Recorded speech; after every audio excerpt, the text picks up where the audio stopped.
Nous entendons beaucoup parler du microbiote depuis 15-20 ans avec une littérature scientifique et grand public très riche. Je suis le docteur Aurélie Sicot, rhumatologue et médecin du sport, et nous allons aborder ce thème. Nous commencerons d'abord par définir le microbiote, puis nous arrêterons sur ses grandes fonctions, ses rôles, ses implications en pathologie, avant de conclure sur les conseils pour prendre soin de son microbiote. Qu'est-ce que le microbiote? C'est un ensemble de microbes. Les microbes, on en a sur toute la planète, sous la forme de bactéries, de levures, de champignons, de virus, d'algues microscopiques. On en a de partout, autour des plantes, sur les plantes, dans les océans, dans les rivières, et aussi au niveau des êtres vivants, du corps humain, des animaux. L'organisme humain, il compte autant de cellules que de microbes, soit 10 000 milliards de microbes, ce qui représente 2 kg dans l'organisme. Donc c'est une quantité énorme, avec une grande diversité, 2000 variétés différentes. On vit en parfaite harmonie avec ces microbes, on a une interaction permanente, on parle de symbiose active. Et c'est une véritable signature bactériologique, bactérienne individuelle. Et cette signature est d'autant plus juste dans nos pays industrialisés où on s'échange très peu notre microbiote, où on a tendance à tout aseptiser. Donc on a une signature individuelle qui est vraiment toute personnelle.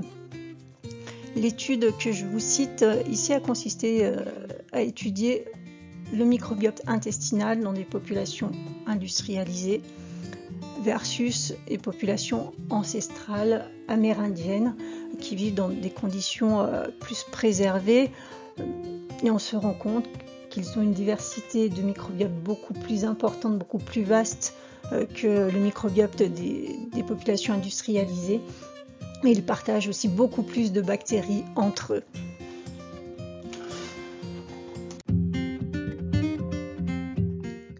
Le microbiote va mettre du temps à se mettre en place. Il apparaît dans les 3 premières années de vie. C'est une acquisition lente et le rôle du microbiote de la mère va être essentiel.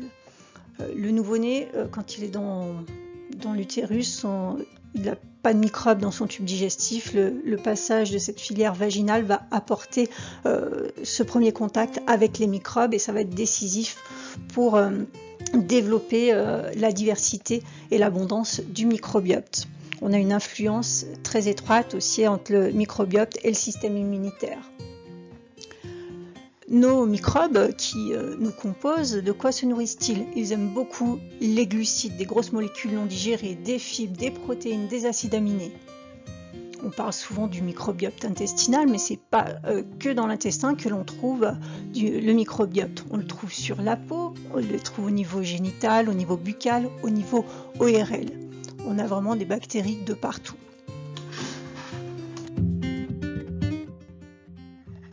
Arrêtons-nous maintenant sur les nombreuses fonctions du microbiote.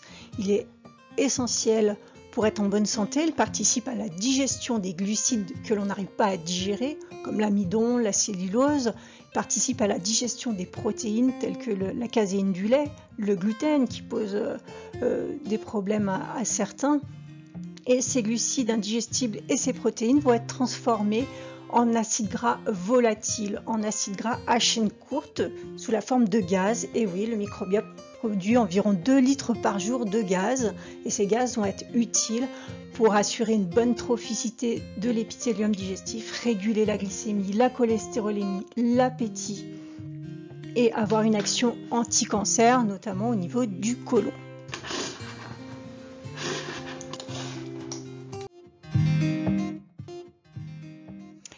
Il intervient aussi, ce microbiote, dans la digestion des polyphénols. Donc les polyphénols, ce sont les molécules qui vont donner la couleur aux fruits et aux légumes. Ce sont des molécules qu'on absorbe sous la forme de précurseurs et qui vont avoir de nombreuses propriétés au niveau du système antioxydant, de la détoxification, de nombreuses propriétés. Et les polyphénols ont besoin d'être activés pour devenir des molécules bioactives, et ça c'est le microbiote qui s'en charge.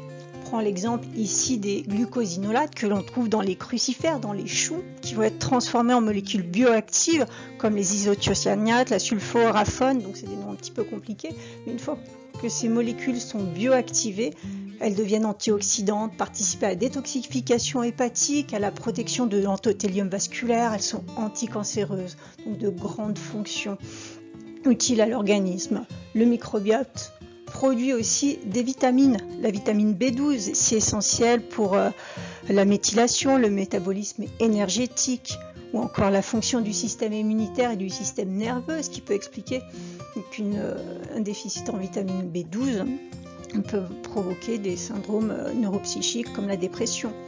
Production de vitamine K2, essentielle, indispensable pour la coagulation, mais aussi pour la minéralisation osseuse en fixant le calcium sur l'os. Et le microbiote permet de réguler le transit intestinal, participe à la trophicité de l'épithélium intestinal, à la régulation de l'utilisation des nutriments dans l'organisme.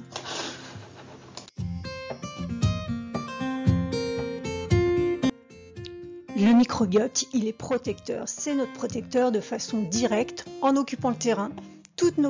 Les bactéries du microbiote vont être là au niveau de la peau, au niveau du tube digestif et vont vraiment limiter l'installation des pathogènes par leur présence physique. Un rôle de protection indirect avec un développement du système immunitaire et c'est grâce au microbiote qu'on a ce système de tolérance qui se met en place.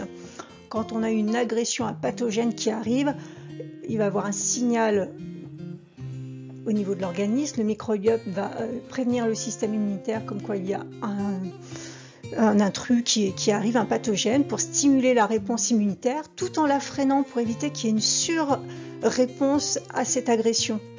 Si on a une surréponse, puisque le microbiote est défaillant, ça peut provoquer des allergies.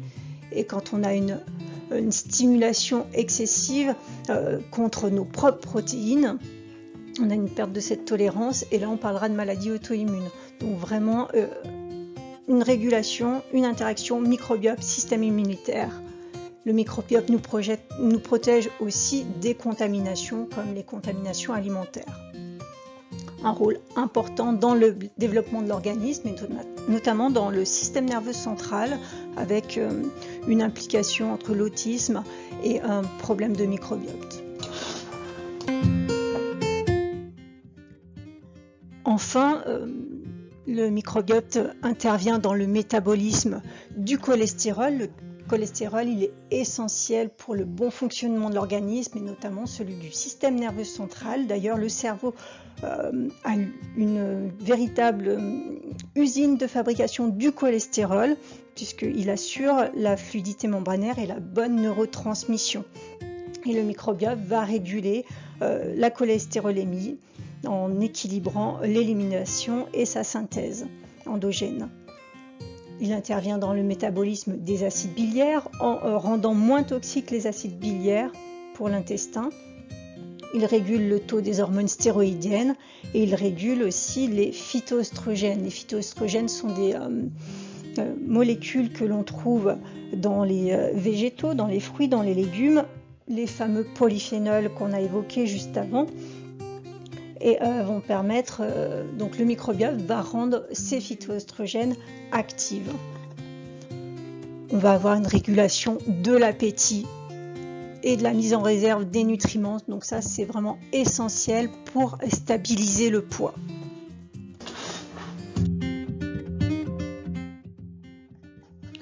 Le microbiote peut être appauvri par différentes agressions. Une hygiène excessive avec par exemple des savons antiseptiques, antibactériens utilisés fréquemment ou trop fréquemment, une antibiothérapie, une alimentation pauvre en fibres puisque le microbiote se nourrit de fibres, de glucides non digérés, de protéines non digérées. Donc tous ces facteurs-là vont conduire à une dysbiose. Ça veut dire que le microbiote est affaibli. Il est appauvri, on a une perte d'équilibre et ça peut se manifester par des troubles digestifs, des ballonnements, un inconfort intestinal, des douleurs abdominales, un gonflement abdominal, problème de transit, de digestion, mais pas que, il y a aussi des troubles psychiques de l'anxiété, une dépression, des troubles du sommeil et des allergies, notamment les allergies alimentaires. À la suite de cette dysbiose, peuvent apparaître tout un tas de maladies.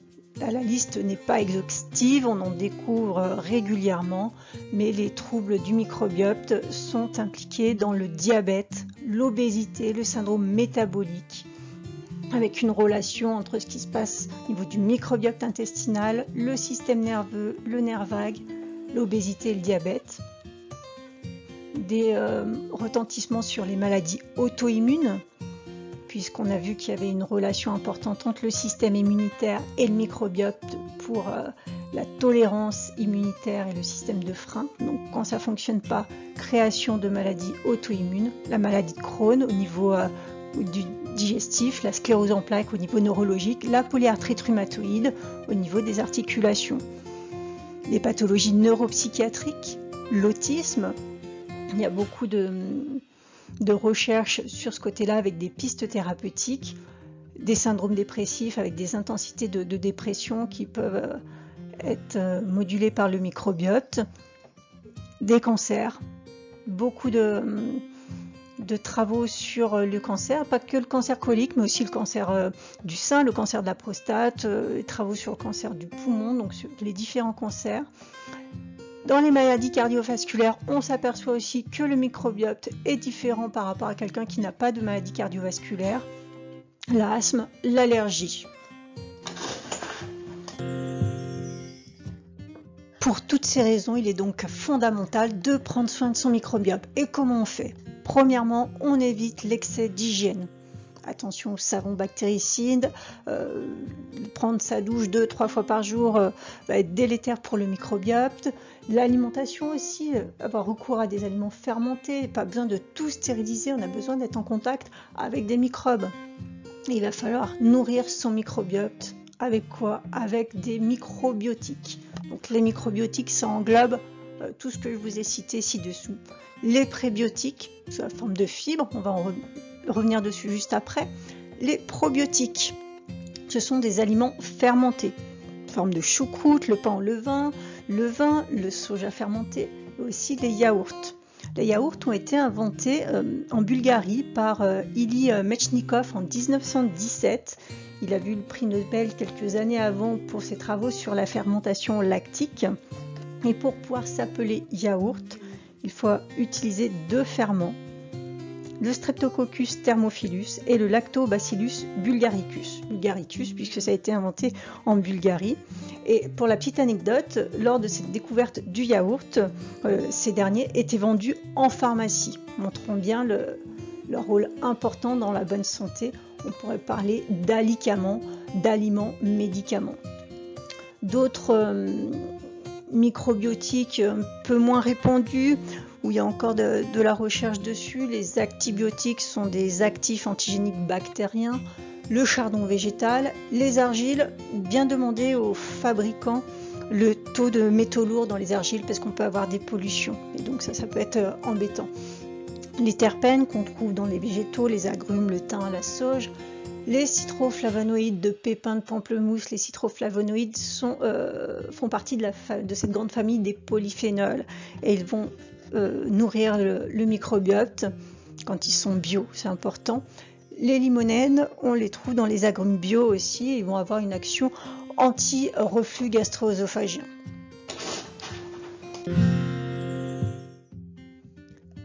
Revenons un petit peu sur les prébiotiques. Comment faire une assiette prébiotique pleine de fibres pour prendre soin de son microbiote, pour bien le nourrir ?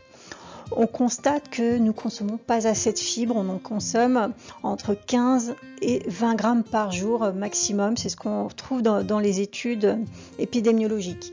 Il faudrait en consommer au moins 30 grammes par jour. Les populations plus ancestrales qui ont un régime proche de celui du paléolithique consomment environ 100 grammes de fibres par jour. Donc, important de monter cette consommation. Les fibres, on les trouve dans les céréales complètes, dans les légumineuses, les légumes, les fruits. On a une grande variété donc d'aliments à disposition. Et on a une variété aussi de fibres. On pourrait entendre parler d'amidon résistant. Donc ça, l'amidon résistant, on peut le trouver dans la pomme de terre. On la fait cuire, on la laisse refroidir et 12 heures après, le lendemain, on la mange en salade. Et là, notre organisme ne peut plus digérer cet amidon, il devient résistant et il fait le bonheur de notre microbiote.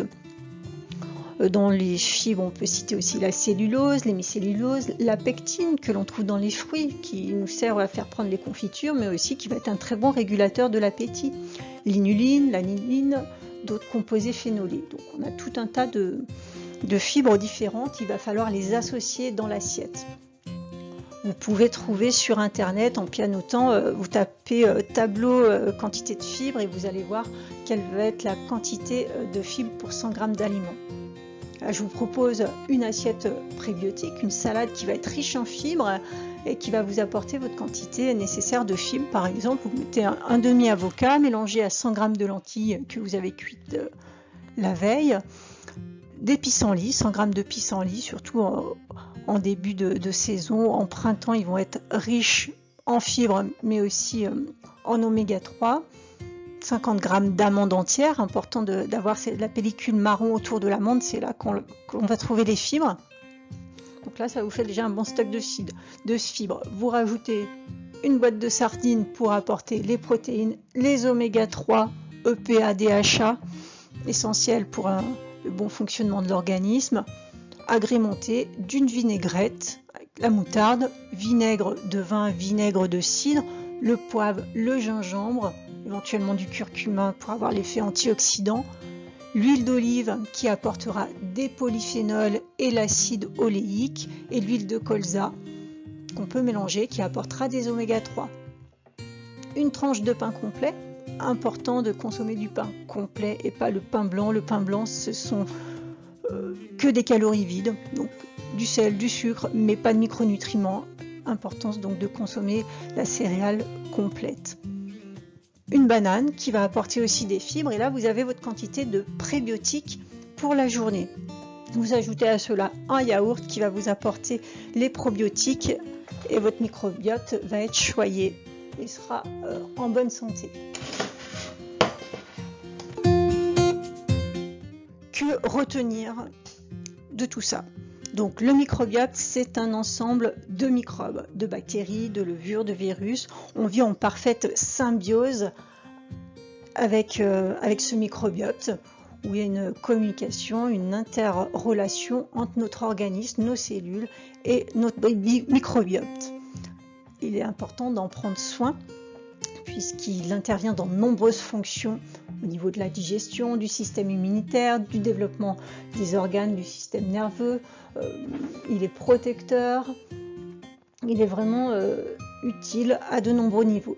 Quand il ne fonctionne pas, quand il n'est pas équilibré, on parlera de dysbiose et ça peut conduire à de nombreuses pathologies, l'obésité, le diabète, l'autisme, des cancers, des maladies auto-immunes et bien d'autres encore. Donc, importance de prendre soin de son microbiote. Et comment on en prend soin? En lui apportant les fibres prébiotiques tous les jours, au quotidien, au moins 30 g par jour, avec des fruits, des légumes, des céréales complètes, des légumineuses. On apporte aussi des probiotiques sous la forme de yaourt, d'aliments fermentés, et on évite de l'agraisser avec les savons hyper agressifs, antiseptiques. Il ne faut pas tout aseptiser non plus, que ce soit au contact de notre peau ou quand on mange. Donc on évite de l'agresser. C'est vraiment ces 3 points, apport de fibres, prébiotiques, apport de probiotiques, et on évite les agressions. Et ça nous permet de renforcer notre microbiote et donc notre organisme et rester ainsi en bonne santé.